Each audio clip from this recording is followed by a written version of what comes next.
is a 1969 Martin D-28. It is owned by Lewis. Well, it's owned by me now. If you haven't seen that video, you should check it out. But the aim of this video is to show you this guitar in the studio in front of a good microphone. The last time I only got to play it in front of a camera microphone, and it sounded something like this,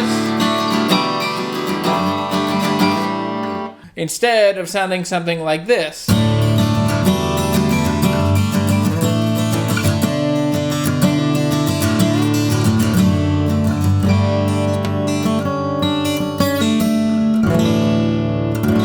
I want you to experience how life-changing the right guitars can be. It's not hard to find a bunch of guitars, but it is incredibly hard to find guitars that matter, that are really cool, really important, really well built, full of provenance and exciting things that just inspire you to be the best version of yourself. So let's get into it. First, let's talk about how this guitar sounds.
Since I played that leg. When this guitar showed up, the first thing I heard about this guitar was from Lewis. He found me through some mutual friends in South Louisiana, and he reached out, and the email said, I have a 1965 Martin D-28 that I would love to find a new home for. And I love that. I mean, those are the kinds of emails I hope, when I go to bed, I hope that those emails will be in my inbox when I wake up. And so I dropped everything. I ran over. It was a Monday morning. I went before I had to start work and other stuff. And Lewis and I got together and we spent about an hour just drinking coffee, telling stories, very similar to what you guys saw in the video. But the guitar, as soon as I saw it, I pulled the serial number and I found out it's a 1969, not a 1965. And so let's talk about what this guitar is and what I saw and thought of it and what I continue to think of it as I love this guitar. This is from a very special moment in Martin history and folk music, the life of folk music. So this guitar is from 1969. It is really remarkable, has a couple really fun and special things about it. My favorite thing about this guitar might be this top. See these streaks? They're so pretty. They're so cool. As far as I can tell, they are just in the wood. They're just how the wood has aged.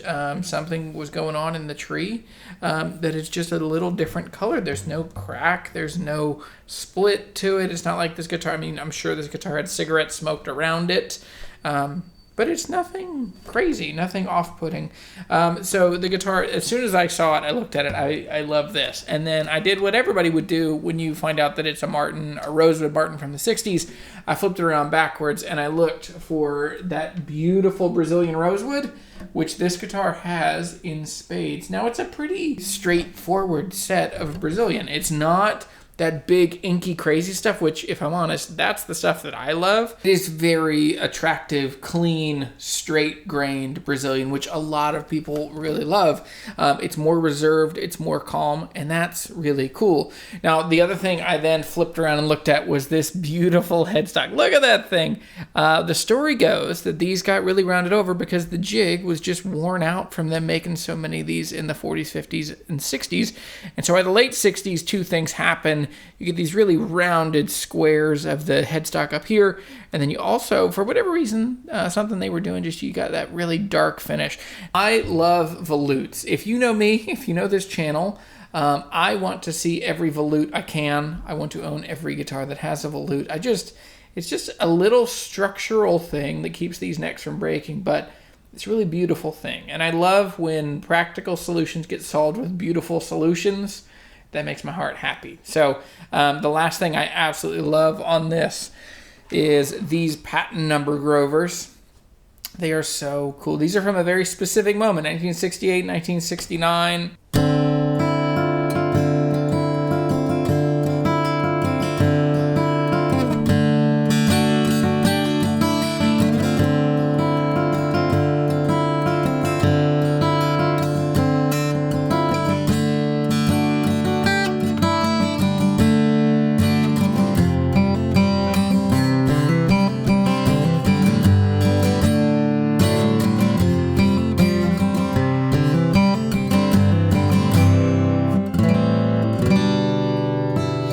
This guitar is pretty much all original. I think there's only one thing that's actually been changed. The tuners are original, those patent number Grovers. The frets are definitely original, and it's kind of remarkable. Well, hang on. This may have had at least one new fret in its life. This third fret, there's a little chip out of the fingerboard here. But, man, the fingerboard is a beautiful, super dark ebony. And but there's one little chip. But overall, fret wear is very minimal. I am not someone, I think that most refrets happen way too, I think most guitars that get refrets don't need new frets. I think that repair people have gotten really good at selling people on, you need new frets. If your guitar is not the way you like it, you need a new fret job. And fret jobs are expensive. So I am frugal more than anything else. And so for me, I would not do a refret on this guitar. But things that have been changed, I changed the strings. I mean, that's an obvious thing. I changed the strings. I didn't film it because I just wanted to enjoy a guitar that I'd spent a lot of my own money on. So I got to do that, and I didn't tell anyone. I just restrung it, and it was great. So the saddle is original, and it is low. The guitar has not had a neck reset. The bridge pins are original, and they are pretty... They're pretty, and they're kind of worn out, and they're kind of ugly, but they look pretty cool and beautiful, so they're definitely here to stay. The only things I think that have been swapped, I believe that the pickguard has been swapped. So the pickguard, underneath the pickguard on the inside of the guitar, there is a little cleat. On the inside of this guitar, let's talk about two things. Number one, there's a little cleat because there was a crack. So most of these Martins in the late 1960s, the way that the pickguards were attached, or the finish over the pickguard, something made them curl up. And so they all get funky and curl. So it's a pretty usual thing. You'll see either new pickguards, but if they didn't get fixed quick enough, the pickguards were attached to the top strong enough that they would buckle the wood, and so you would get this little crack down here by the pickguard into the bridge plate. Thankfully, it's not really going anywhere because you've got the X-brace here, and then you've got the bridge plate underneath, and so it's not really going to go anywhere. So it's not that dangerous of a crack to the vitality and the life of your guitar, but it is worth fixing. So this one has just a little diamond-shaped cleat on the inside. I believe the pickguard has been replaced, and it's just a scooch oversized, which that was the normal way to go because you can cover and get a flat laying pickguard if you go just a little bigger than the original. That way you don't have any gaps. So anyway, that's the other thing. On the inside of this guitar, there is the 1960s Martin style, which is they do a rosewood bridge plate. And you would think rosewood is a great tone wood, but it's not a great tone wood in every place in a guitar. So when you put, I don't understand why, and I don't know who needs to have an eye poked at Martin. But in the 1960s into the 1970s, they were doing these Rosewood bridge plates. So instead of using a hard maple on the inside of the guitar. So this is, you got the bridge, you glue it onto the top. On the inside of the top, there would be the bridge plate, and then that fits. It's usually tucked into the X brace on the top of the guitar. But for this little blip of time, they used them as they used Rosewood as bridge plates instead of maple. Overall, that leads to sometimes muddy sounding, sometimes spongy sounding, non-resonant guitars. But thankfully, I think this guitar, I've owned a bunch of guitars that have Rosewood bridge plates, and they always get in my head because they don't resonate that much. But this guitar resonates really, really well. Sounds great. Really, I mean, it's still, that's 3, 4, 5, 6, 7 seconds. Just a really good sounding, very resonant guitar.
There's only one more repair that this guitar actually needs to give it a new lease on life and to let it live as long as it already has. And that is, we need to take the neck off and reset it. Now, if you don't know what a neck reset is, Martin guitars pre-1984, they had a different angle on the neck, and they don't have adjustable truss rod. So this guitar does not have an adjustable truss rod. It does have a steel reinforced tube inside the neck. So it's not going anywhere, the relief is set, but as far as your ability to really affect the action that much or to change the playability of the guitar, you're really limited to just the saddle. And so as the neck is set a little too far towards you, that brings it, as it comes up, then the geometry of those strings coming off the bridge comes up.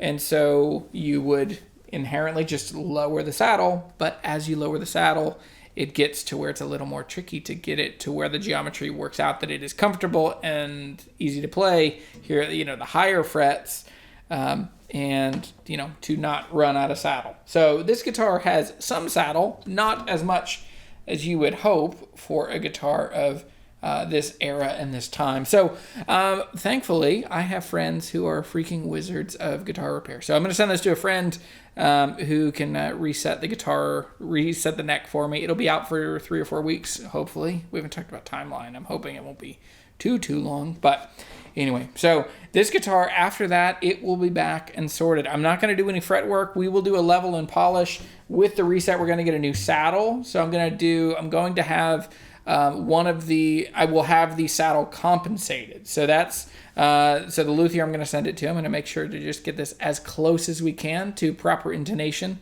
And so that is everything that is right about this guitar, wrong about this guitar, and what's my plan for this guitar. I own a lot of guitars. I've owned a bunch of vintage Martins, and I don't end up keeping them because for years, this has been my business. This has been how I take care of my family. Now, thankfully, I have a full-time job, and so this is now just a side thing. But I don't know. I don't really know what's going to happen with this guitar. I really enjoy it. I want to get the neck reset and get it sorted. The thing that always seems to happen when I have a guitar like this, cool Brazilian rosewood, older, a little more expensive, I'm always really crunched up on time, and I'm really crunched up on money.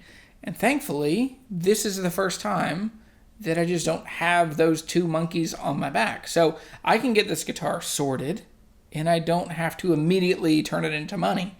And in the meantime, I can sell some other stuff. I mean, I'm running through in my head what I could sell to make room to keep this guitar, because I don't own a Rosewood guitar other than my Ferk Vintage 2OM. And I think, I mean, for me, I love Neil Young.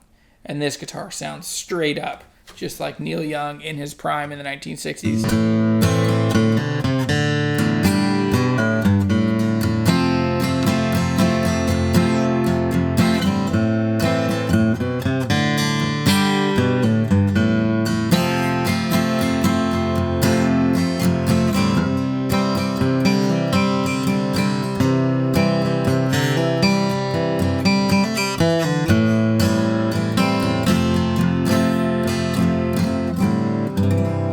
So if you see me frantically selling guitars, you probably are going to know why. I am trying to make room to keep this guitar. Or if you see this guitar for sale, be gracious, be kind. It is, yeah, these guitars, some get to stay, some don't. And anyway, I'm thankful that I get to be on this journey with you. I'm Jeremy. This is Guitar Hunter. Thanks for watching. If you like this channel, just hit a thumbs up. Tell YouTube that you like this video. Share it with your guitar playing friends. If you really want to know more and make sure that these videos keep happening, consider becoming a patron or a channel member. There are links down in the description down below. Last thing, if you're really into this, if you want to join the community of Guitar Hunter and you want to do what I'm doing, you can do it. I believe in you, and I will teach you how to do it. I have a course called Write Guitars Faster. It's down in the description down below. This is so much of how I think about buying guitars, how to negotiate, how to buy the right guitar, how to sell the wrong guitars, because there's some guitars, despite all your effort, you're going to get them, and they're just not right. And that's not a moral thing. That's just a practical thing. It's just about fit. You bought a pair of shoes, they don't fit. That's okay. And so I help you sell guitars and get your money back out. And then I will help you steer towards the promised land, to that collection of guitars that will make you, that will inspire you your whole life. And that when it's time for you to move on, that these guitars get to, they're understood by your family. You know how to get rid of them. You have this meaningful collection that becomes just a blessing to people after you. So thanks for watching this video. I'm Jeremy. This is Guitar Hunter. Bada bing, bada boom. Good to see you.